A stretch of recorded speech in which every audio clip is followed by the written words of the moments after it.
The Pasi has been among the most successful wheeled armored vehicles for battle taxi roles for 40 years. It has also made Finland one of the major players in this market. Serving in many peacekeeping operations, it has always been a trustable sidekick for the UN forces. Today, we're investigating the Pasi, a Finnish armored vehicle legend.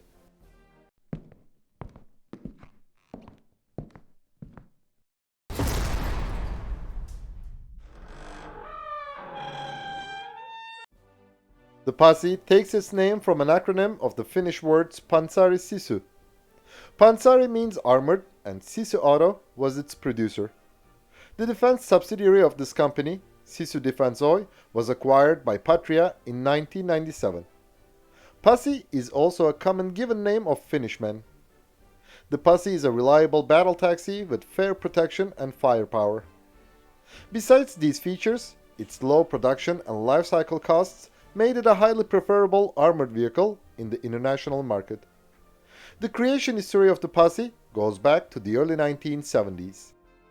Before we continue, we owe a special thanks to the Satunnaista sotilashistoriaa channel for that we use some of its information. If you want to learn little-known stories about the history of the Finnish Defense Forces, don't miss Satunnaista sotilashistoriaa. In the early 1970s, the Finnish army relied on unarmored trucks or even bicycles and tractors to transport its troops to the combat areas. Also, Finland participated in many UN peacekeeping operations, but did not have a proper wheeled armored vehicle for such missions. To solve this problem, Finland began to design an indigenous vehicle called VK-Yuko in 1972. Yet, the VK-Yuko was far from fulfilling modern combat requirements. So, the Finnish army required 120 BTR-60s from the USSR. It was an interim solution. Finland did not give up its indigenous vehicle development idea. In the early 1980s, a new tender was opened in which Valmet and Sisu, two Finnish companies, competed. After trials, the Sisu's vehicle Pasi beat its rival Valmet's Pava in 1982. In 1983, Finland placed an initial order of 59 Pasis. 50 were for the army, and 9 were for the Finnish United Nations Battalion. Serial production began in 1984. The Pasi was designed as an easily operatable vehicle with a simple structure, low production and maintenance costs, high mobility, and fair ballistic protection. Sisu used many components of its SA-150 4x4 military truck on the Pasi to ensure these features. The first production variant of the vehicle was the XA-180. The commander and driver sit at the front of the hull, on the right and left respectively. They enter the vehicle via doors with bulletproof windows, which can be partly covered by a shutter at the front on each side. There are big bulletproof windscreens in front, which can be covered by a shutter during the action. The infantry enters via 2 doors in the rear. Standard equipment includes a winch with a capacity of 9 tons and an automatic fire suppression system for the engine compartment. The engine compartment is to the rear of the driver compartment on the left side, with the air inlet and outlets in the roof. An aisle on the engine's right allows passage from the front crew compartment to the troop compartment at the rear. The hull is made of all-welded 6 to 12 mm thick steel armor, resistant to small arms fire and shell splinters. The Pasi's sloping structure of the bottom, high ground clearance, and low ground pressure provide fair landmine protection.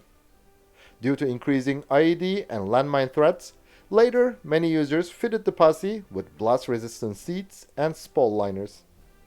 The MBC protection is optional. The distance between axles is equal. Besides this feature, the location of the engine makes the weight loaded on each axle almost the same. This design improves mobility even on soft ground and handling at high speeds. It also reduces the wearing rate of the front axles commonly seen in wheeled armored vehicles and braking distance. Steering is power assisted on the 2 front axles. The vehicle is fully amphibious. The Pasi was designed unarmed. Even though its high ground clearance provides good cross-country mobility and increases protection against landmines, the vehicle's center of gravity is too high. This design causes some balance problems for the roof-mounted weapons. The XA-180 can be fitted with a 7.62mm or 12.7mm machine guns. These weapons are located on the troop compartment roof, in an open position, or inside a cupola. The Finnish Defense Forces XA-180s were also fitted with an 84 Spigot anti-tank missile launcher or 95 S5861 Musti recoilless gun. The integration of the Musti is an unusual but funny story.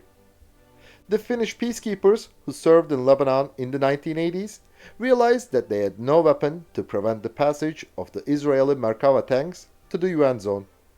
Also, as you may know, peacekeeping operations are generally boring for soldiers trained for real combat. And a group of bored but technically competent soldiers tend to invent weird improvised solutions. So, some Finnish technicians got a brilliant idea to combine the Pasi and the Musti recoilless gun. The weapon was not balanced and it was too difficult to aim. The Musti also did not have a safety feature. It was a totally unauthorized local improvised solution. But it became so popular among the Finnish peacekeepers that they didn't want to ban the weapon afterwards.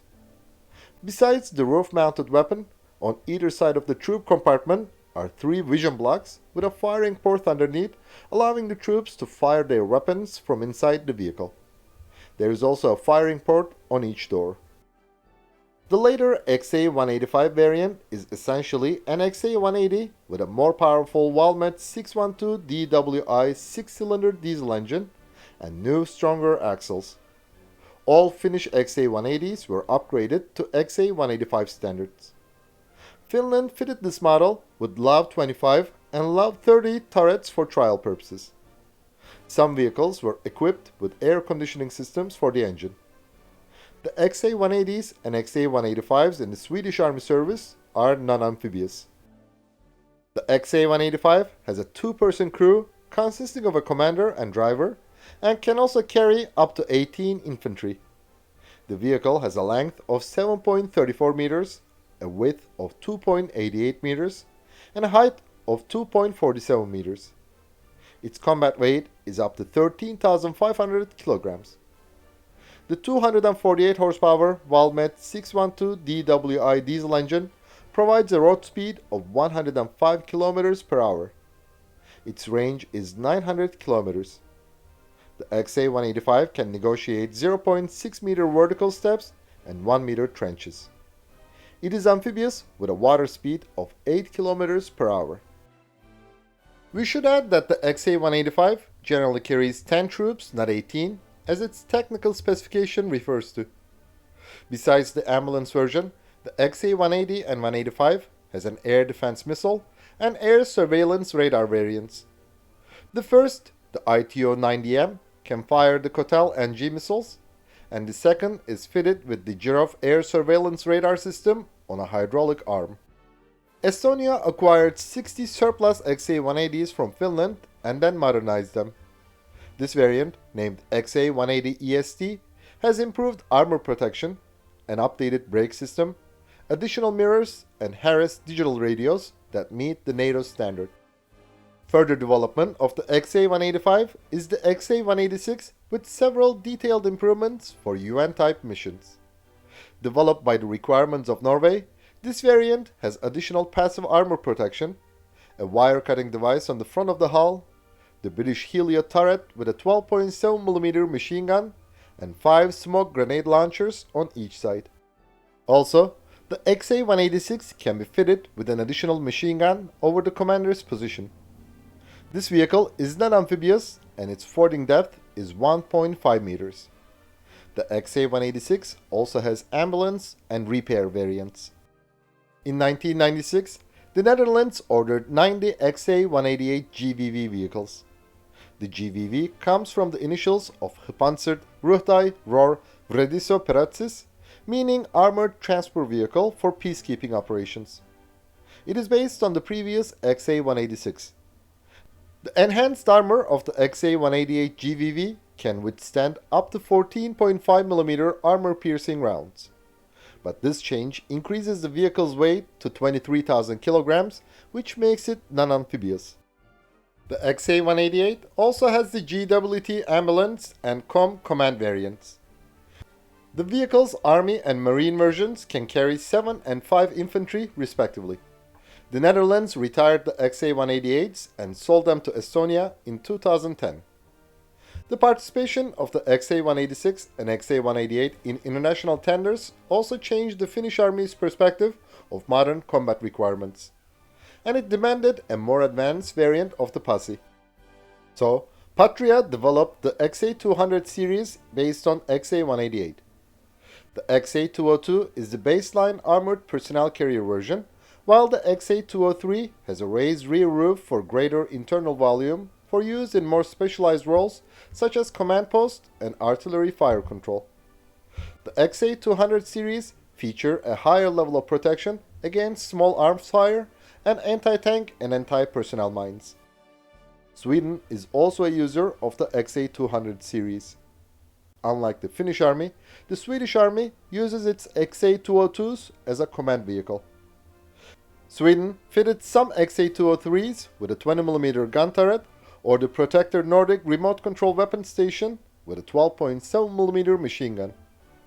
The Swedes also operates the CBRN reconnaissance, field repair, anti-tank missile, mortar squad, and ambulance variants.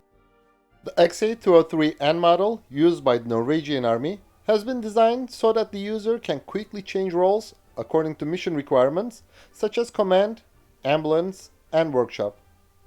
Estonia, Finland, Norway, Sweden, and Ukraine are the current users. Austria, Denmark, Ghana, Ireland, and the Netherlands retired the vehicle. The Pasi has participated in many operations in Afghanistan, Bosnia and Herzegovina, Croatia, Eritrea, Golan Heights, Iraq, Kosovo, Lebanon, Macedonia, Namibia, Liberia, Somalia, and Chad. In 1988, a UN Pasi hit an anti-tank mine in Lebanon. Due to the powerful explosion, the vehicle jumped into the air.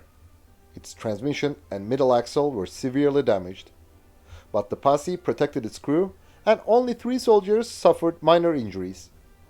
But in the conflicts of the 21st century, the irregular forces began to use more powerful IEDs, which sometimes contained hundreds of kilograms of explosives.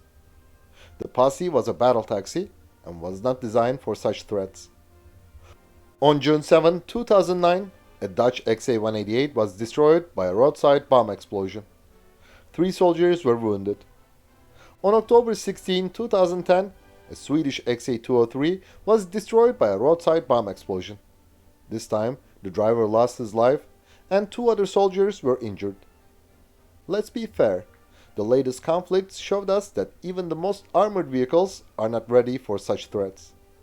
Finland donated some Pasis to Ukraine. During the ongoing Russian invasion of Ukraine, 5 vehicles were destroyed. The Ukrainian crew abandoned 1 Pasi, and another one was captured by the Russian forces. But please don't forget that higher loss ratios are inevitable in a full-scale war. The main task of a battle taxi is not to protect itself, but its crew. The crew's survivability rate of the Pasi in the mentioned combat records is reasonably high, so we can say that it has succeeded so far. Patria ceased the serial production of the Pasi in 2003. After all, the company had the new and more capable AMV to be marketed. The AMV and its other state-of-the-art rivals are too complex and expensive, but simple and low-cost wheeled armored vehicles are still needed. So, in 2018, Patria unveiled the new Patria 6x6, aka XA300, as the successor of the Pasi. This vehicle combines the Pasi's simplicity and the AMV XP's advancements. Estonia, Finland, Latvia, and Sweden have already participated in the joint development program for common armored vehicle system based on Patria 6x6. Germany stated its intention to be a partner. Except Estonia, these countries already have the latest state-of-the-art wheeled armored vehicles such as the AMX and Boxe. But they do not want to give up what the Pasi offers. Today, the Pasi is an aged veteran, but its proven design philosophy does not get old. The Pasi, the unforgettable Finnish hero of many peacekeeping operations, is a true wheeled armored vehicle legend. Thanks for watching our video, and please don't forget to subscribe to our channel and click the bell button to be notified of our new videos. Also, you can now click the join button to support our channel. And as always, we would greatly appreciate all of your likes, comments and shares.